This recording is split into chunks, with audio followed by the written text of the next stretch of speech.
Hello, Miami University and all Oxford community. I'm Sydney Pinchak. I'm Andrew Relvis, your co-host for tonight's show. Miami students will be happy to know that the Chik-Fil-A currently being built in Armstrong Student Center is almost ready to open. The restaurant is set to open Monday, October 27th.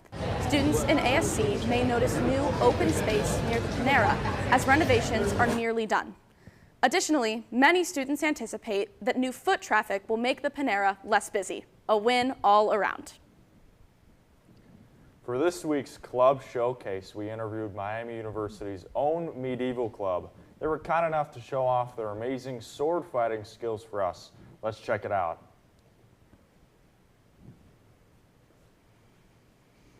Doublefield, and today I'm here with Miami's Medieval Club. Thank you for joining us. Hello, I'm Ty. I'm the president of Medieval Club. I'm Caitlin. I'm our vice president. Wow. So, Medieval Club, what does a typical meeting look like? So we start off the meeting with our minimal announcements. It's usually just if there's anything going on in the future, any organizational events or something going on in a nearby town. It's like, hey, you guys should check this out or come fight. And then for now, we're inside because the sun sets too quickly that we want to fight as much as possible. But sometimes we are outside and we just get all the gear out of the cars that we bring it in, get everyone set up, split into heavy armor and rapier, and we just have fun, start hitting each other. Do a little bit of training, but mostly fights. Yeah. It's great. I saw that a lot of your gear is provided by the Society for Creative Anachronism. Anachronisms. Oh, So- pardon me. We're part of the Barony of Flaming Griffin, which is part of the Middle Kingdom, and we're the Mark of the Unicorn under the Barony of Flaming Griffin. Okay. And so there are a lot of people from Flaming Griffin. We have 2 knights who come to teach us pretty much every week, and then people come to teach clinics occasionally. And they do provide a lot of our gear. They have loaner gear that they just bring and let us use. And then over time, we're trying to use Miami funds as well from our club to start getting more of our own personal protective equipment. Okay. So does a lot of that come through like the Cincinnati area, or is there like a more regional, national level? The Barony is based in Dayton, I think, right now. Yes. And then the Middle Kingdom is like the whole Midwest. And then I think there are 3 kingdoms in the U.S. Yeah. Covering the U.S. And then it's international. So like all around the world, you're going to find kingdoms, duchies, baronies, marks. Like it's all arranged in this medieval system, but they're based on actual land divisions, pretty much. Okay. So I noticed you brought some of your gear with you. Yeah. Could you tell me a little bit about that? Yeah. So I'm in heavy armor right now. So this is armor that I made. It's made out of lamellar, and these are little plastic pieces that I tied together with paracord. And this is for our heavy fighting. Heavy is where we use rattan sticks. So this is a big, thick, dense bamboo, and we whack each other really, really hard with it. So that's why we get in full armor. And we have big steel helmets for that. Okay. And then I am wearing a jacket, for lack of a better term, that we use for rapier-style combat. We also have our helmets, which is traditional fencing helmet. If you've seen fencing, you've seen these helmets. And also our swords, which are thicker swords than anything used in Olympic-style fencing, mainly so because we use actual force in our fencing style rather than Olympic style, which is just touch. So we got to do an actual amount of pressure instead of just barely tapping someone. And even though it's called rapier, they're not all rapiers. So one of the knights that comes to teach us uses a longsword, and it's a full-on like steel longsword. Yeah. It's a lot of fun. What's your favorite weapon to fight with? Me, longsword. That's my discipline. I have been doing a lot of sword and shield, which is very enjoyable. Though I do have to say my favorite fights are dual daggers on dual daggers, because there's nothing more fun than that. It's awesome. Great. Well, I think that's an excellent segue into our demonstration. So we're going to move these couches out of the way and then let you guys give us a little spar. Okay. Right. This is our heavy combat. We are currently not in full armor. I have half armor, Ty has no armor, and normally we'd be wearing steel helmets. But we're gonna fight anyway.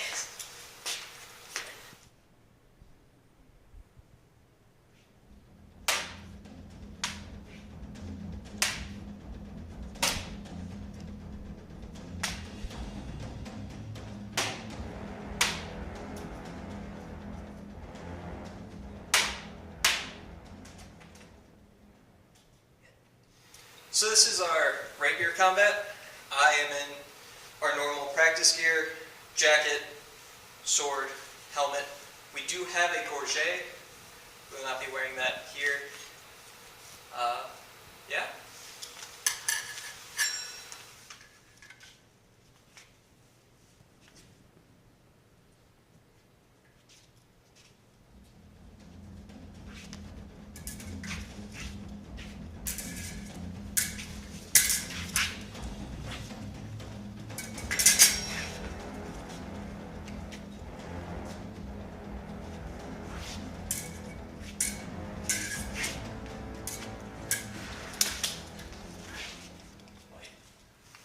We are the Miami Medieval Club. We meet at McGuffey, rooms 217 and 215 from 6:30 to 8:30 p.m. on Wednesdays. We might be outside, but usually we can find us inside. Once again, thank you for joining us. I'm Cordelia. This is the Medieval Club, and back to our broadcast.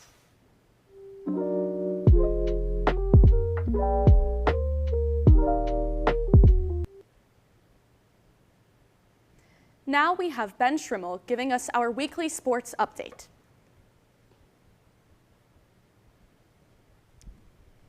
Thanks, Sydney.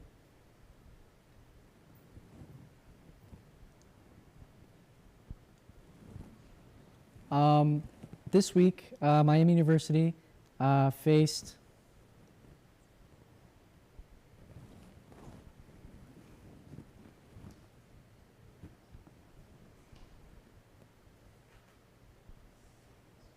Thanks, Sydney. My name is Ben Schrimmel here with your Red Hawks sports update. After a slow start to the season, the Red Hawks football team has won 3 games on the hop. After a home win against FCS opponent Lindenwood, the Red Hawks took to the road to take on Northern Illinois in DeKalb. The Red Hawks struggled in the first half, trailing after a pair of Husky touchdowns, including a 76-yard from NIU's Lazaro Rogers. However, the second half was all Red Hawks, with Miami's first drive on the second half going 75 yards before it was punched into the end zone by Deshaunte Jones and Dom Jobin. Dom Jobin would knock 2 field goals through the uprights. Miami would finally take their first lead of the day with a safety off a Jermaine Agree blocked punt, his second as many games. DeQuan Finn would continue to lay the pressure on the Huskies with an 8-year pitch and catch to Notre Dame transfer Dion Colsey to extend the Red Hawks lead. The Red Hawks got the road win off a second half defensive shutout with the final score the Red Hawks 25 and the Huskies 14. Miami's road trip continued with a visit to Akron, who came into the game fresh off a good win against Central Michigan. Akron would open the game with a strong dive, but the Red Hawk defense would hold with star linebacker Adam Trick picking off Akron quarterback Ben Finley off a deflected pass. While the defense was lights out, Miami would continue to struggle with the first half offense, going into the second half up just 3-0 against a weak Akron team. The offense would open the second half hot, with DeQuan Finn completing a big pass to Brian Shane, which got the Red Hawks offense down to the 1-yard line, where Coach Martin once again called on his 245-pound freshman running back, Deshaunte Jones, to power the ball into the end zone. Later in the third quarter, Finn would sling a 60-yard dot to receiver Cam Perry to extend the Miami lead 17-0. From there, it was smooth sailing for the Red Hawks, who would surrender a fourth-quarter touchdown to spoil their shutout, but would still easily take down the Zips on the road, with the final score being the Red Hawks 20 and Zips 7. With these 2 road wins, Miami is back up 3-3 and 2-0 in the MAC, and in the hunt for the conference championship. That's all for your Red Hawk sports update. And here's Andrew Relves with an interview with the Miami volleyball team.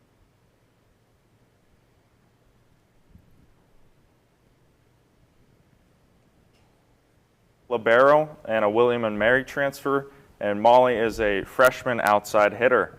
So thanks a lot for coming in, guys. Really appreciate it. Yeah, thanks for having us. First of all, I'll ask you guys, what got you into volleyball, and where did your passion for the sport start? You got it? I can go, yeah.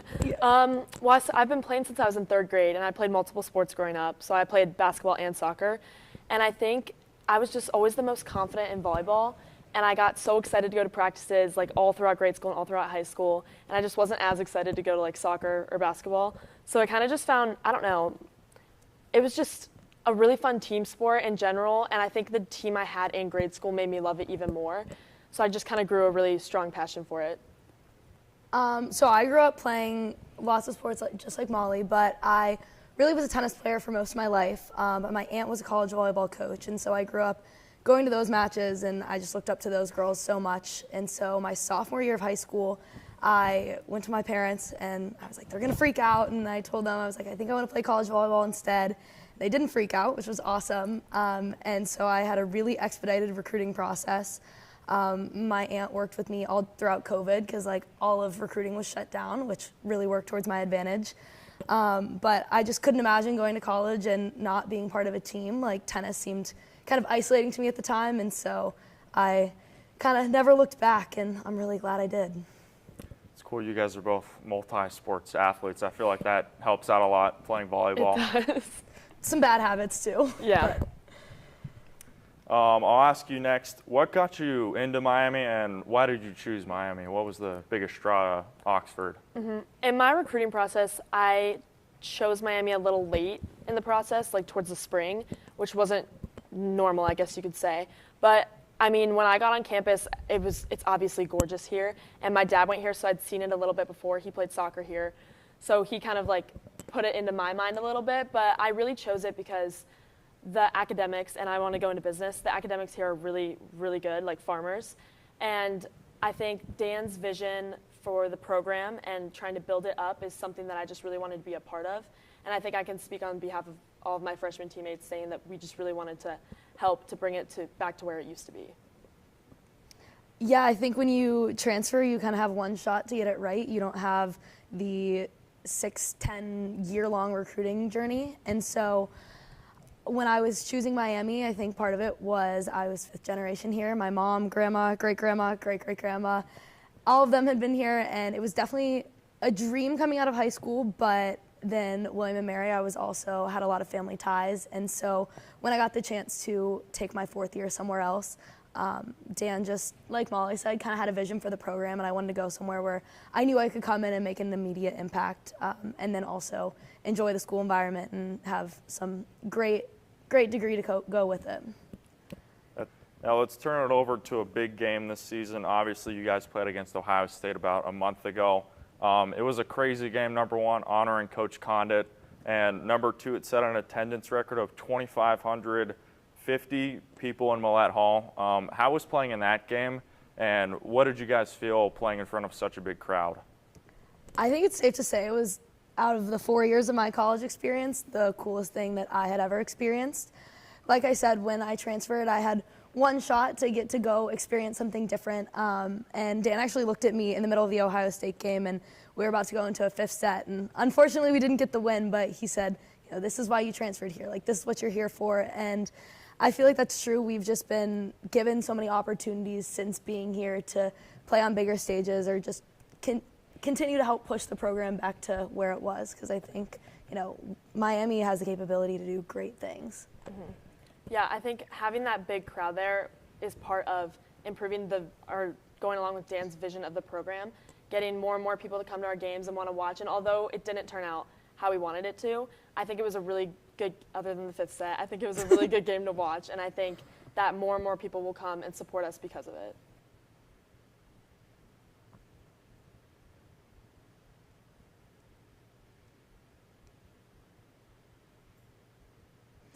You can check out the rest of the interview on our Red Hawk TV YouTube channel.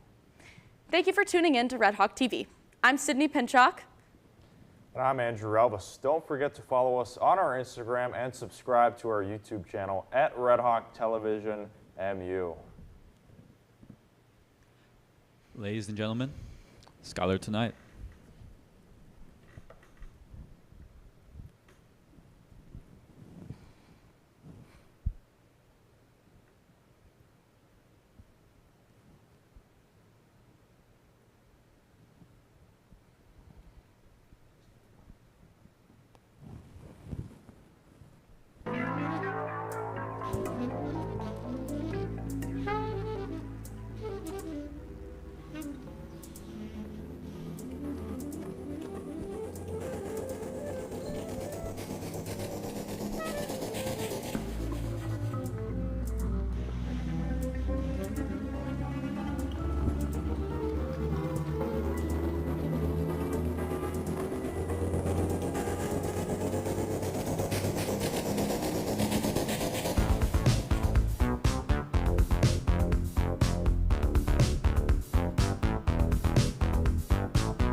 I can see the whole world,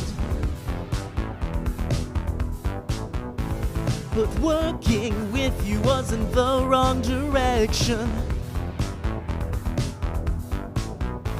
I want consistency and showmanship.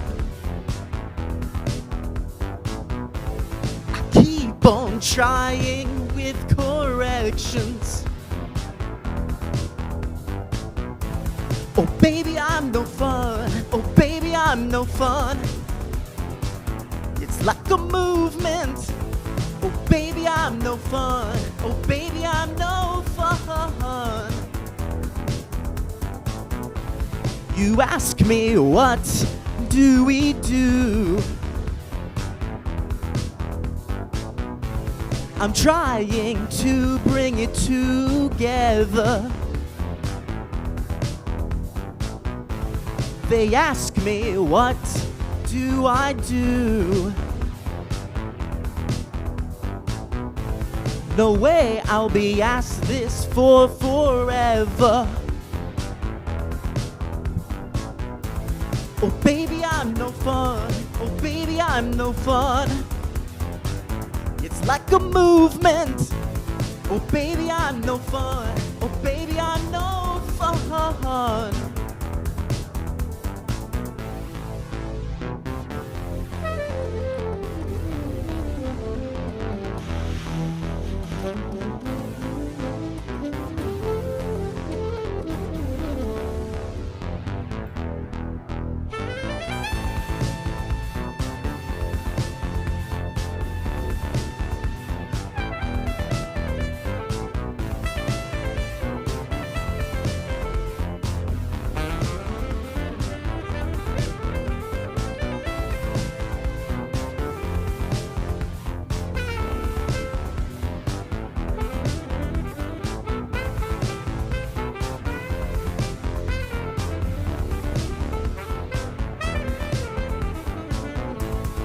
Baby, I'm no fun. Oh, baby, I'm no fun. It's like a movement. Oh, baby, I'm no fun. Oh, baby, I'm no fun. Oh, baby, I'm no fun. Oh, baby, I'm no fun. It's like a movement. Oh, baby, I'm no fun. Oh, baby, I'm no fun.